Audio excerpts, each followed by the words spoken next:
Sir Hydraa పని విధానం పైన రేవంత్ రెడ్డి గారు సీరియస్ అయిపోయారని చెప్పేసి ఒక వార్త వినిపిస్తుంది సార్. అంటే మొన్నటి నుంచి కూడా కొంత వ్యతిరేకత వస్తుంది గదా! మరి అది కారణం కావచ్చని కూడా అంటున్నారు. అలాగే రంగనాథ్ గారిని కూడా తీసేసే యోచనలో ఉన్నట్టు తెలుస్తుంది సార్.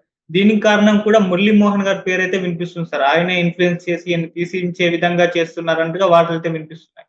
ఎందుకు మరి రేవంత్ రెడ్డి గారు ఈ విధంగా డిసిజన్ తీసుకున్నారు? మరి ఇప్పుడు హైడ్రాని తాత్కాలికంగా ఆపేసే పనేమన్నా చేసే ఛాన్సెస్ ఏమైనా ఉన్నాయా సార్? ఏంటి అసలు రేవంత్ రెడ్డి గారి నిర్ణయానికి గల కారణం ఏంటి? హైడ్రాని ఒక జీవో ద్వారా 2 నెలలు ముందు తీసుకొచ్చాడు రేవంత్ రెడ్డి. హ్మ్. మనకు తెలుసు. Ah, disaster management and asset protection and monitoring agency Hydraa. So, సింపుల్‌గా చెప్పాలంటే చెరువులు, లేకపోతే నాలాలు, కాలువలు ఆక్యుపై చేసుకొని కట్టిన బిల్డింగుల్ని క్లీన్ చేసి, చెరువుల్ని క్లీన్ చేసేది ప్రధానంగా హైడ్రా కర్తవ్యం. అయితే ఇక్కడ ఆహ్, థియరాటికల్‌గా అది బానే ఉన్నట్టు కాన్సెప్ట్ కనబడతది గానీ, ఇప్పుడు ప్రాబ్లమ్ ఏందంటే ఆహ్, ఇది చెరువుల్ని ఆక్యుపై చేసుకునే వాళ్ళెవరు లేరిక్కడ. అందరూ అన్ని పార్టీలోళ్ళు చెరువులు ఆక్యుపై చేసుకొని కట్టేశారు. హిస్టారికల్‌గా సిటీ డెవలప్‌మెంట్‌లో భాగమే అది. అసలు అర్బన్ డెవలప్‌మెంటే నేచురల్‌గా ఉన్న వాటిని డిస్టర్బ్ చేయడమే అర్బన్ డెవలప్‌మెంట్. సో, అది ప్రతి సిటీలో ఇదే వర్తిస్తది. ఏ సిటీ తీసుకున్నా అక్కడున్న నేచురల్‌గా ఉండే టెర్రెయిన్ గావచ్చు, చెరువులు గావచ్చు, వివిధ రకాలుగా అప్పట్లో పాత కాలంలో ఒక నగరాన్ని ఎస్టాబ్లిష్ చేయాలనుకున్నా, ఒక చిన్న స్మాల్ టౌన్ కట్టాలనుకున్నా, ఇవన్నీ కూడా చూసేవాళ్ళు. అంటే వాటర్ బాడీస్ ఎట్లా ఉంటాయి, దాని కోర్సుని మనం డిస్టర్బ్ చేస్తే అది మనల్ని డిస్టర్బ్ చేస్తుంది. ఇవన్నీ జాగ్రత్తగా గత కాలంలో ఉండేది. అప్పట్లో ఏందంటే ల్యాండ్ మీద ఇంత ప్రెషర్ లేదు. ల్యాండ్ అనేది కమోడిటీ కాదు. సో, ఎప్పుడైతే ల్యాండ్ ఒక కమోడిటీ అయిపోయి, ఒక కాస్ట్‌లీ కమోడిటీ అయిపోయిందో, every bit of land is very important. మనకి ప్రతి గజం గూడా చాలా ఇంపార్టెంట్ సిటీలో.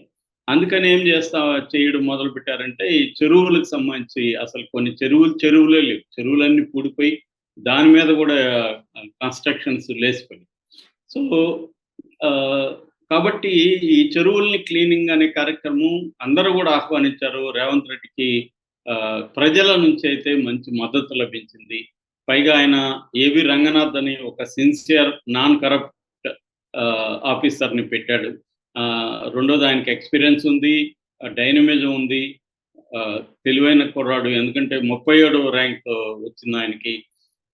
సో, అలాగా ఆహ్, అన్నీ గూడా బాగున్నాయి. కానీ ఒక్క నాగార్జున కన్వెన్షన్ చేసినప్పుడు రేవంత్ రెడ్డికి కూడా ఒక అందరి వైపు నుంచి కూడా అప్రిసియేషన్ వచ్చింది. అంటే ఇప్పటివరకు నాగార్జునని తాకడానికి కేసీఆర్ లాంటోడే సాహసించలేదు. ధైర్యం చేయలేదు నాగార్జున తాకడానికి. అట్లాంటిది రేవంత్ రెడ్డి ధైర్యంగా నాగార్జున లాంటోడిని చేయడం. ఎందుకంటే నాగార్జునకి మోడీ దగ్గర నుంచి అందరితో పరిచయాలుంటాయి. పెద్ద లాబియింగ్ ఉంటది వాళ్ళ ఫ్యామిలీకి.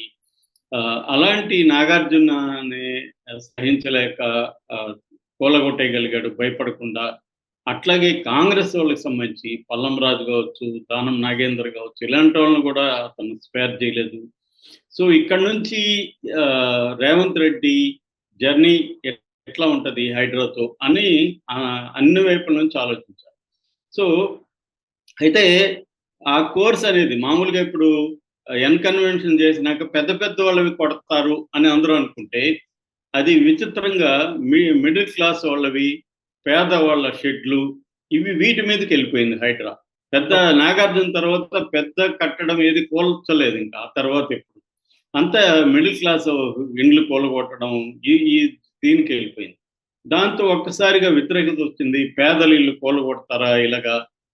వాళ్ళు ఎక్కడ బతకాలి? 20, 30 ఏళ్లుగా షెడ్‌లేసుకొనుంటే ఏం అలే తీవ్ర విమర్శ వచ్చింది. దాంతో ఏవి రంగనాథ్ కూడా ఆహ్, మే ఒక వీడియో దీంట్లో చెప్పాల్సొచ్చింది. ఏమని మేము పేదల మ మధ్య తరగతి వాళ్ళ జోలికెళ్ళము. కొత్తగా ఇప్పుడు నిర్మాణాలు జరుగుతున్న వాటిని మాత్రమే చేస్తాము అని ప్రకటన ఇవ్వాల్సొచ్చింది. సో, దీనివల్ల ఏమైందంటే రేవంత్ రెడ్డికి చాలా ప్రెషరొచ్చింది. ఒకటి అన్ని పార్టీల నుంచి ప్రెషరుంటది ఖచ్చితంగా. ఎందుకంటే హైదరాబాద్‌లో అన్ని పార్టీలు కూడా స్ట్రాంగే. ముఖ్యంగా మనకి ఓవైసీ బ్రదర్స్ ఎంత స్ట్రాంగో తెలుసు మనకి. అట్లాంటి వాళ్ళ జోలికి కూడా రేవంత్ రెడ్డి వెళ్ళే పరిస్థితి కనిపించింది. దీనికి రేవంత్ రెడ్డి కొన్ని స్ట్రాటజీస్ ఉన్నాయి. ఒకటేమో హైదరాబాద్లో జిహెచ్ఎంసీ ఎన్నికలు నెక్స్ట్ ఇయర్ రాబోతున్నాయి. సో హైదరాబాద్ చుట్టుపక్కలంతా కూడా బీఆర్ఎస్ వెరీ స్ట్రాంగ్ ఉంది, కాంగ్రెస్ బలహీనంగా ఉంది. కాంగ్రెస్ని నెక్స్ట్ లెవెల్కి తీసుకెళ్లాలంటే హైదరాబాద్ చుట్టుపక్కల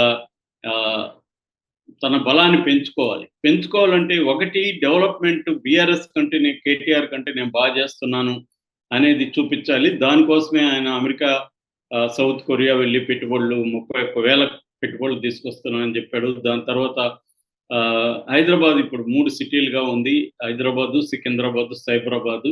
తను 4th సిటీ, దాని పేరు ఫ్యూచర్ సిటీ తీసుకొస్తున్నాను అని ప్రకటించాడు. సో ఇదొకటి, అంటే డెవలప్మెంట్కి సంబంధించి ఆయన చేస్తున్నాను అని చెప్పాడు. కానీ ఇది సరిపోదు కాబట్టి అతను ఏం చేశాడంటే హైడ్రా అనే ఒక ఐడియాని క్రియేట్ చేసి హైడ్రాను ముందుకు తీసుకొచ్చాడు. ఎందుకంటే ఈ వరదల వల్ల విపరీతంగా హైదరాబాద్ ప్రజలు సఫర్ అవుతున్నారు, కొద్దిగా వాన పడినా కూడా గందరగోళం అయిపోతుంది. దీన్ని కానీ మనం అడ్రస్ చేయగలిగితే మనకు విపరీతంగా పేరు వస్తుంది, మనం హీరో అయిపోతాము అన్న యాంగిల్లో రేవంత్ రెడ్డి స్టార్ట్ చేశారు.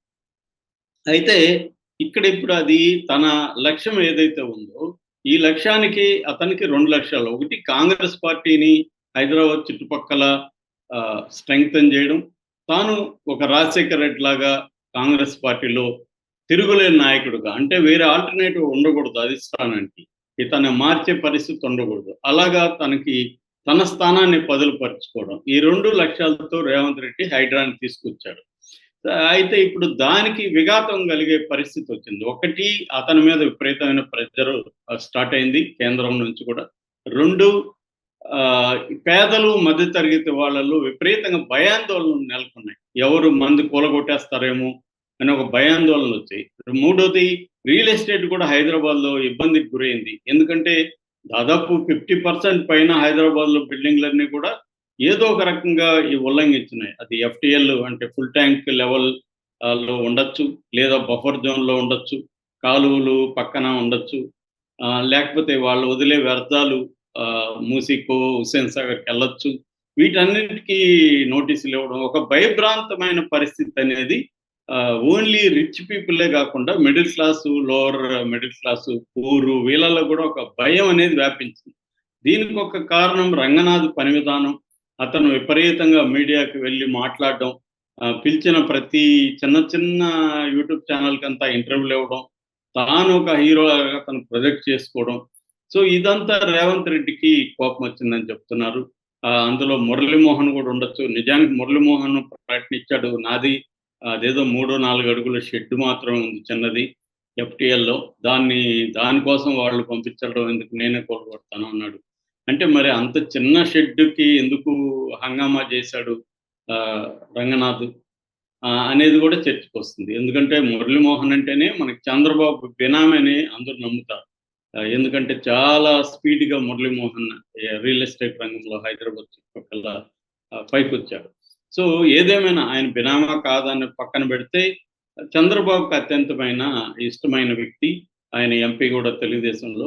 సో అట్లాంటి జోలికి వెళ్ళడం, ఆయనకి అది కూలగొట్టినా కొట్టకపోయినా ఒక బ్యాడ్ నేమ్ అయితే వచ్చింది కదా. ఇప్పుడు మురళీమోహన్, ఇప్పటి వరకు మురళీమోహన్ మీద ఏ రకమైన విమర్శలు కానీ గందరగోళం కానీ లేదు. ఇప్పుడు ప్రతి ఒక్కరు మురళీమోహన్ గురించి చర్చించడం, మురళీమోహన్ ఆస్తులు ఏంటి, ఆక్యుపై చేసినవి, ఇవన్నీ డిస్కషన్కి వస్తాయి కాబట్టి మురళీమోహన్ వైపు నుంచి కూడా సివియర్గా ప్రెజర్ వచ్చినట్టు చెప్తున్నారు. అందుకని ఇప్పుడు కొద్ది కాలం హైడ్రాని కోల్డ్ స్టోరేజ్లో ఉంచాలి, ఏవి రంగనాథన్ పక్కన పెట్టి ఒక డమ్మీ కమిషనర్ని దానికి తీసుకొచ్చి అతన్ని సైలెంట్గా ఏదో నిశ్శబ్దంగా పనిచేసుకుంటూ అక్కడక్కడ ఏవో చేసుకుంటూ వెళ్ళాలి. అంతేగాని దీన్ని బిగ్ రేంజ్లో కానీ తీసుకెళ్తే అన్ని వైపుల నుంచి రేవంత్ రెడ్డికి ఇబ్బంది అవుతుంది అనేది ఇప్పుడు రేవంత్ రెడ్డి ఆలోచిస్తున్నట్టుగా కనపడుతుంది. సో ఏం జరుగుతుంది అనేది మనకి విత్ ఇన్ 1 వీక్లో మనకి క్లారిటీ వచ్చే అవకాశం ఉంది. Okay sir, thank you so much.